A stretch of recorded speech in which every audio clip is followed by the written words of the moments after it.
Dengan kebanggaan dan sikap seperti itu, citra Qin Yichen langsung tertanam di hati semua orang, dan sulit untuk melepaskannya untuk waktu yang lama.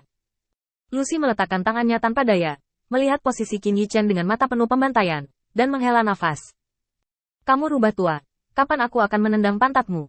Sangat buruk. Aku tidak ingin menjadi orang yang percaya pada siapapun. Meskipun perawatan di kuil penguasa cahaya sangat baik, itu saja. Lucy tidak menyadarinya. Dia, orang yang tidak pernah percaya pada dewa-dewa manapun dan yang selalu mencela para dewa, sekarang memiliki penilaian yang begitu tinggi terhadap kuil penguasa cahaya. Ada dewa utama yang harus dipercaya, dewa utama yang bisa bertarung dengan orang percaya sampai akhir, dan tidak akan meninggalkan orang percaya, bahkan jika tidak ada salahnya. Paling-paling, ada satu orang lagi dalam hidup yang akan memberi mereka nasihat. Hanya orang. Dewa Tuan seperti itu tidak akan memiliki terlalu banyak kerugian bagi mereka. Sebaliknya, ada banyak keuntungan. Jika saya benar-benar ingin membicarakannya, beberapa hari tidak cukup untuk menyelesaikan secara rinci. Terutama ketika Lucy sudah tahu banyak tentang Qin Yichen, dia bahkan lebih yakin bahwa apa yang dikatakan Qin Yichen saat ini adalah apa yang telah dia lakukan. Sambil menggelengkan kepalanya dengan penuh semangat, Lucy kembali menatap Qin Yichen dengan penuh kebencian dan bergumam. Kenapa kamu berteriak begitu keras? Mengekspresikan sedikit ketidakpuasan terakhir di hatinya, Lucy menghela nafas tak berdaya, dan menemukan tempat dengan santai, ingin menghilangkan ketidakberdayaan di hatinya. Saat ini di dojo, meskipun tidak ada yang mengeluarkan suara, itu lebih baik daripada ribuan kata. Qin Yichen berbalik dan membungkuk sedikit kedua lelaki tua itu. Junior memiliki pendapat yang sedikit rendah hati.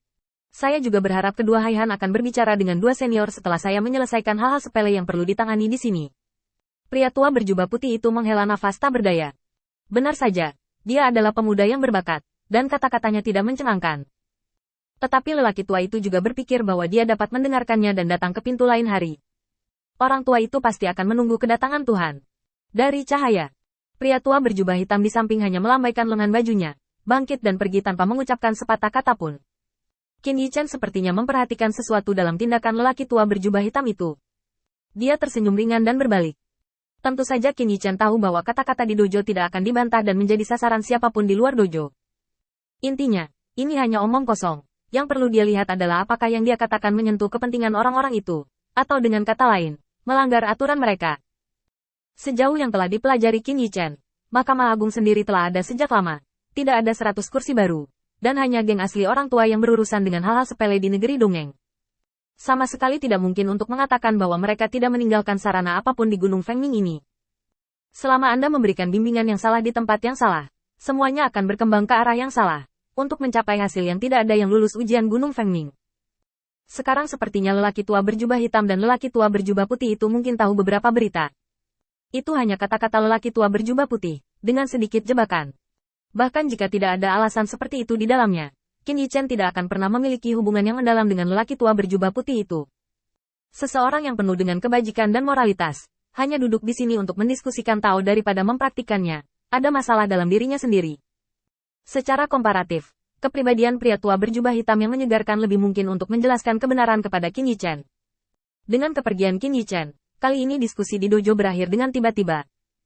Setelah meninggalkan dojo, sebelum Qin Yichen mengambil beberapa langkah, dia merasakan perhatian yang tak terhitung jumlahnya jatuh padanya. Qin Yichen sedikit mengernyit. Orang yang bisa sampai di sini setidaknya berada di puncak kekuatan tingkat satria. Setidaknya untuk saat ini, Qin Yichen dapat mengandalkan energi spiritual dan pengalaman tempurnya untuk mendapatkan keuntungan dalam 1 lawan 1. Tetapi jika dia menghadapi 2 orang, Qin Yichen yakin pada dirinya sendiri. Saya hanya memiliki kesempatan untuk melarikan diri. Sebaiknya, lebih baik singkirkan kedua minion ini secepatnya. Dengan berpikir, Qin Yichen berbalik dan berjalan ke loteng kecil yang mirip dengan restoran. Memasuki loteng, Qin Yichen benar-benar mendengar banyak argumen. Meskipun orang-orang ini tidak berbicara tentang Taoisme, mereka memuju mereka untuk keyakinan mereka sendiri.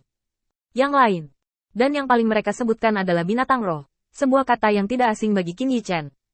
Binatang yang bijaksana. Qin Yichen ragu-ragu sejenak, lalu baru saja menemukan tempat untuk duduk, dan bertanya kepada asisten toko di tingkat puncak Ksatria apa mata uang transaksi itu. Setelah memastikan bahwa Yuntu dapat digunakan sebagai mata uang, dia tinggal dan memesan toples, anggur dan beberapa lauk pauk, lalu perjalanan ke halaman belakang. Kecil. Apa yang ada di halaman belakangmu? Aku ingin mandi.